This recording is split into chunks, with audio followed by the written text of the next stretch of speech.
This is shocking. I'm your host, Steve Metre, and thanks for joining me today. In our lead story today, I can't believe what Bank of America just said. And when you hear what they just said, you too will be shocked. Plus, is another Chinese developer on the brink of failure? We're going to show you why. After this one, there's going to be a whole lot more. And do House Republicans have a reason to send the U.S. economy into a recession? We're going to make the case of why they do. And we're about to see a repeat of the global financial crisis. We're going to show you the setup and why it looks just the same. Plus, we have a sponsor for today's show. You may remember Shapeways. Well, they're back. They're the 3D printing service company. You can find them under the NASDAQ, under the symbol SHPW. They've got a big announcement, and we're going to show you a really cool chart setup that could send their stock up by as much as 11%. And with that, let's go to Bloomberg, where we picked today's story up with a headline. Country Garden takes a step toward restructuring offshore debt. And we're going to see this more and more with these Chinese property developers. And this is just going to be the playbook. And you're going to see it happen in the U.S. Again, we saw it with the regional banks. This is just extend the debt, give people more money. We'll get through this. The problem will occur is if we do not get a soft landing in the global economy and it turns down again, all this extend and pretend won't matter. But what's happening here with Country Garden, as you're going to see, is going to happen with a whole lot more developers.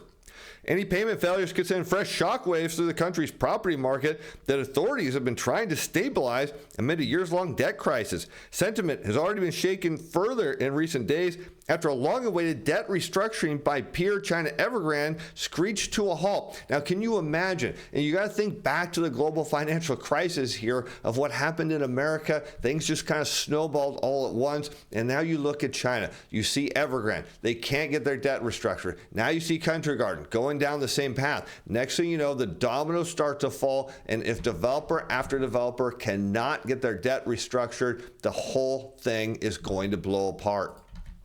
And while Country Garden has so far avoided defaulting, investors remain doubtful about its ability to survive China's real estate crisis that shows, and here's what we've been saying, no signs of abating. Last week, the company missed an initial deadline to pay a $15.4 million of interest on an offshore note. Again, and this is just a recurring theme, because when you get into conditions of tight money, where central bankers invert yield curves, banks stop lending, and next thing you know, money dries up. And we see this in China particularly because what do people want? Their money out of the country. We see investors say, hey, you know what? We're not good anymore. We're out. And next thing you know, those who need money can't get it because there's not enough. And then under a system where there's massive amounts of debt, eventually there's some losers. In this case, it's in China's property market where we don't want to see it. And for that reason, we see most of the company's dollar bonds have slid deeply to stress levels between 6 to 10 cents after somewhere near 80 cents in June.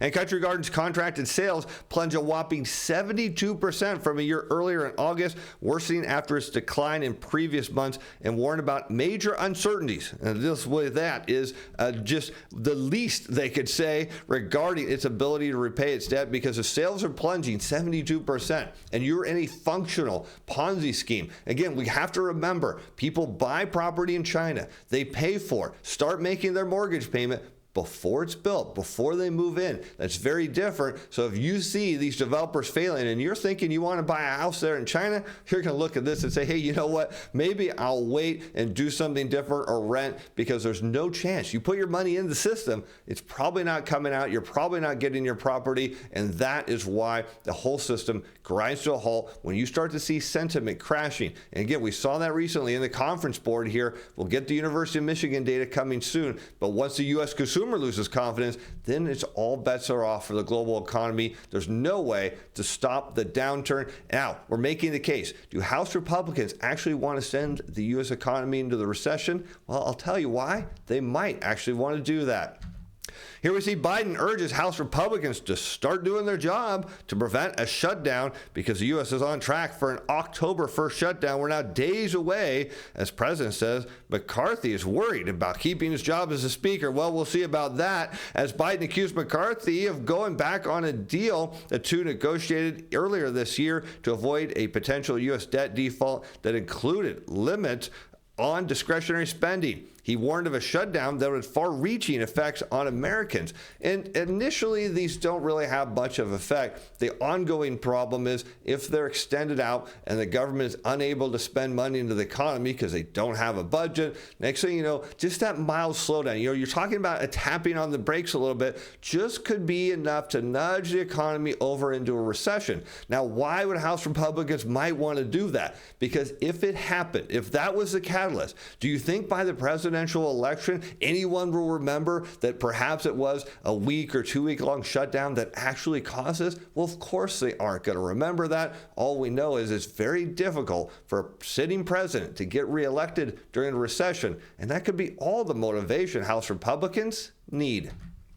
As McCarthy said, after spending most of the week on these bills, he plans to bring up a stopgap bill that will cuts domestic spending and changes to immigration law that are opposed by Senate Democrats in the White House. Yet he still lacks support for his own stopgap measure, and he could face ouster by hardliners in his own party if he allows a bipartisan plan to come to vote. And so you could just have the perfect storm where he just doesn't have enough support right now to say, hey, look, it wasn't my fault. I tried. Look, we're shut down for a while, and just maybe it tips the economy over, gives Republicans a nudge for the next election. Could be a power move here. We'll see how it plays out. What do you think? Do you think this is deliberate, or do you think it's just Congress doing what they always do and drag things out to the last minute? Now, the question now we're asking is, are we seeing a repeat of the global financial crisis coming? Well, I think we'll make the case, at least in one sector of the economy, why we are. As oil steadies after sliding stockpiles propel new leg of the rally. Now, I want to keep in mind, you think back, and we're going to look at a chart here in a moment, to the global financial crisis. What happened is energy prices skyrocketed. It just ate into discretionary spending because consumers couldn't deal with it. They had no choice. Remember, you've got housing or rent, you've got food, you've got energy. Everything else comes after that. And if your energy bill is going up, up, and up, well, that means all cuts to other side of spending at a time right now the economy can't handle any further slowdown. As the latest leg higher was led by a decline in inventories at Cushing, Oklahoma, the delivery point of U.S. futures where supplies are flirting with minimum operational levels. This is dangerous. This means crude oil prices likely going higher. The situation has sent key price gauges surging amid fears of scarcity, a move that's rippling across the world. Overall, U.S. crude stockpiles also fell more than expected, providing evidence of how rapidly the market is tightening due to supply cuts from Saudi Arabia and Russia. Of course, we made the case not only did they want prices to go higher, they need them. You think about it, they've got inflation problems too. Their only move here, cut supply, drive prices up. It seems to be working. The question we've been saying and been making, the issue here is higher oil prices, not good for the U.S. economy, not good for the global economy. They can drive them higher until it breaks, and they're going to come crashing down. Let's take a look here at this next chart. Because we have crude oil prices, this as of West Texas Intermediate in blue, against total compensation. This is average hourly earnings multiplied by average weekly hours of production and non-supervisory employees. And I want you to see what happens as average hourly earnings and our total compensation goes down. You see the growth slow down here in red. What eventually happens to oil prices, it goes down. But look at what happened here. Going into the global financial crisis, it starts to look what's happening now. I want you to see how they are virtually in sync. As oil prices go up, it's because consumers can afford them. But look here, oil prices skyrocket. Everybody at the time thinks they're going to the moon, and this affects all of a sudden consumers can't afford it. Their wages aren't going up, and next thing you know, recession hits, their wages are going down, oil comes crashing. There's your case. At some point, you're going to see a repeat of this. But look here, going into 2011 through 2013, total compensation growth slowing, oil prices rising. Next thing you know, oil prices come back to reality. Here we're seeing that now. You see them moving in lockstep here, except total compensation, as we know, likely to head lower, oil prices higher. At some point, those higher prices get rejected. We see a mean reversion. In the meantime, you've got the dual reports. You've got Momentum Timer Pro, you've got CTA-Timer Pro, drive prices higher, and you can follow it. And when the reversal hits, you can get it onto the downside. Again, check the link below.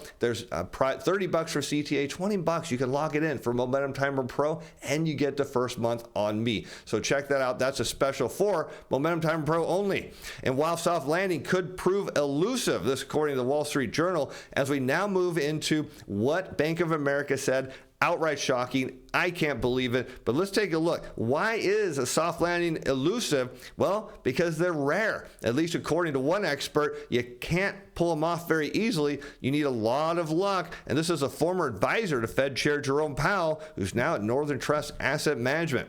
Since World War II, economists say the U.S. has achieved only one durable soft landing, that in 1995. We steered the economy very expertly. I love this. Central bankers knew what they were doing then, but in addition, we were lucky. Nothing bad happened. Of course, this was from Alan Blinder, economist, who was Fed vice chair from 1994 to 1996. So, of course, everybody tied to the Federal Reserve said, look, we did this. We steered it in there. Okay, how about all the other times that you drove us into a recession or a financial crisis? You think you got it this time?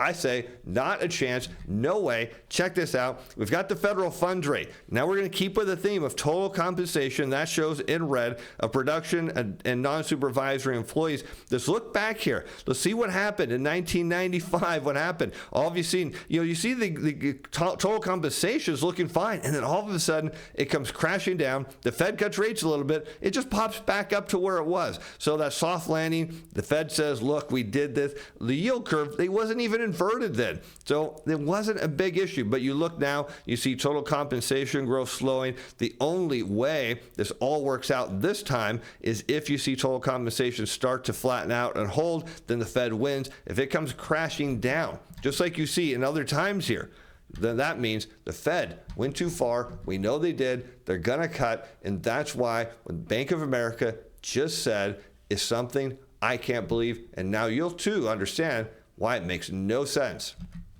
As Bank of America CEO says, soft landing projection spurred by strong consumer. Well, we just made the case that total compensation growth is slowing. It doesn't make any sense here. He says we won't have a recession, noting that consumer spending has softened since earlier this year, but remains strong. And the Bank of America customer savings continue to be robust as well. And here we're making the case is, look, it doesn't matter. Fast forward a couple months from now, and we'll see if B of A CEO is saying the same thing. Because check out this chart. Again, keeping with theme, total compensation, production, and non-supervisory employees.